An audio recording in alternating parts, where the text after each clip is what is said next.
On January 1st, 2025, the Organized Corruption Reporting Project dropped its list of the top 10 most corrupt African leaders, and the top 3 were all African presidents. But just like finding out your favorite rapper has 5 baby mamas, no one was surprised. So let's continue discussing why it's amazing being a corrupt African leader. Also, a lot of people in my last video were flaming me for calling him an angel. And fam, my opinion hasn't changed. He's still a corruption-free angel. Look, you can keep roasting him and go missing if you want, bruv. But when it comes to me, I want to live! Benefit 1, you own the country. See, in the beginning of your country, your old ass was already around. And one of the benefits of being the first president of a country that just gained independence is you get first dibs on all the land, fam. See, while all the uneducated idiot citizens were celebrating their independence from the British, you were grabbing all the land you could get, and just like a fat kid at a KFC, you wanted everything for yourself. In my country, the family of the first president owns 5% of our country's land.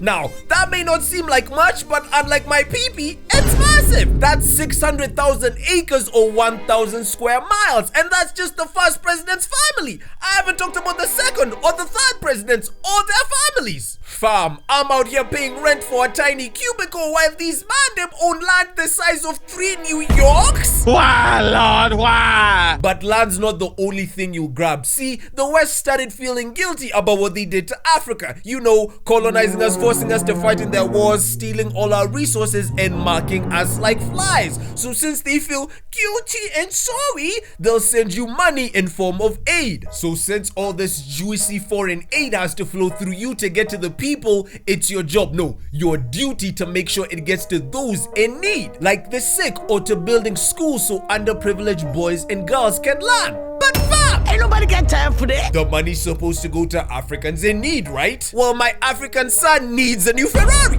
Plus, those kids aren't even that hungry. That's just Western propaganda. Like this? Come on. That's Photoshop, bro. That's clearly AI. Benefit 2, you live like a king. Being a corrupt African president is tough. See, after stealing billions all year, you need to take a break to, you know, recharge. So you take your family on vacation to Paris to see the Eiffel Tower and drink some $1 million wine. But you take some pictures to pretend you're attending a piece of it. And who's there with you? Your loyal wife, who's been with you through thick and thin. But let's be real, fam, you're still gonna cheat. Zimbabwe's former president did it all the time, so it's fine. But you really love your wife, that's why you won't let her find out. And even if she does, what's she gonna do, divorce me? I own all the courts. The judges are my friends. And even then, she'll understand your job is stressful. You've got to let loose sometimes. What? You're supposed to go to Hawaii, Australia, and Thailand and not sample the local cuisine? Ladyboy, girl, lady, it don't matter. I'ma eat it. Ah! And even then, why do shorties get pissed when men cheat? Rihanna has 50 albums about how all her boyfriends cheated on her. That's how you know it's not personal, fam. Because bro cheated on Rihanna. What? You think the girl he cheated on her with was hotter than Rihanna? Hell no. This waste man Jay-Z cheated on Beyonce despite looking like a melted camel in a suit. Do you know how many girls I know look as fine as Beyonce? 1! And that's Beyonce.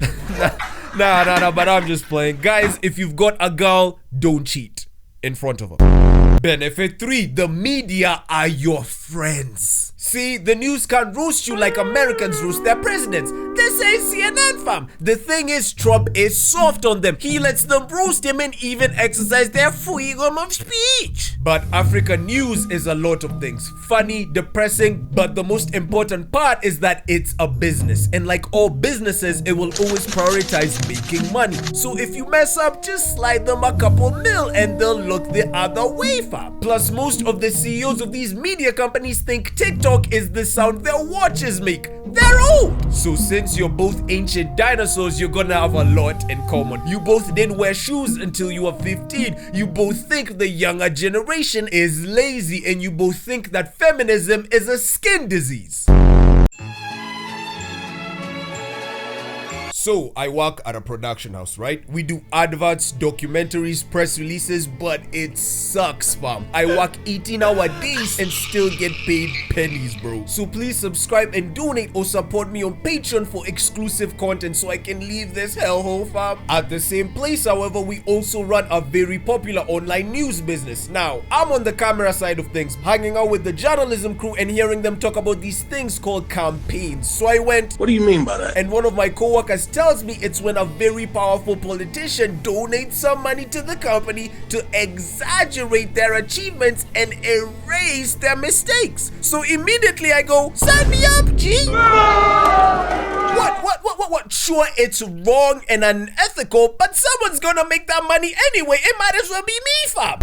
I don't care if they tell me to write an article on how poverty is good for your mental health. I'll pull up to that office like, tell them to bring me my money. Yeah! Benefit for broke? You can just raise taxes. Now, as carefree as you are, you're gonna wanna be careful about this. Because if you raise them too high, you'll get impeached, fam. And you know what that means? No more free money. So you've got to be careful how you treat your biggest op, the youth. See, these annoying kids are so delusional that they think they can fix the world when they can't even fix their social media addiction. But here's the fun part. You own the media, right? So the news can't roast you. So the only place left is social media. So just ban it. Well, duh. Like they did with Facebook in Uganda. It's that simple. You make all the laws, so just make up some shit like computer misuse bill against big booty Latinas and problem solved, G. Good luck making videos about co-opt African weeder with no YouTube, fam.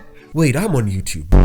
And speaking of raising taxes, this reminds me of the wildest thing our MPs ever did. In 2013, MPs passed a bill attempting to grant themselves several benefits. Obviously, making $2 million a month wasn't enough for these greedy Baba boys. So they wanted to give themselves an $110,000 send-off package. Fam! These men wanted us to pay them 100 G's each every time they leave office. But wait, there's more. They also wanted armed bodyguards, and sure, give them bodyguards, because nothing says public servant like needing protection from the people you're stealing from. They also wanted diplomatic passports for themselves and their wives, unrestricted access to VIP lodges all over the country, and state funerals when they pass away. These niggas already milked us dry when they were alive, but now they wanted to milk us even in death, fam? Oh, hell no! But we thank God that our president at the time shut down this ridiculous bill. Now, you've had an amazing run. You've been president longer than most people get to live, G. But obviously, you didn't work this hard to just steal all your country's resources for yourself. You've got to keep it in the family. You can't just let some random filthy newbie get rich off the taxes of the poor. That's our job. That's our thing. So while you're slowly starting to get closer and closer to the end of your life, it's finally time for your son to take over.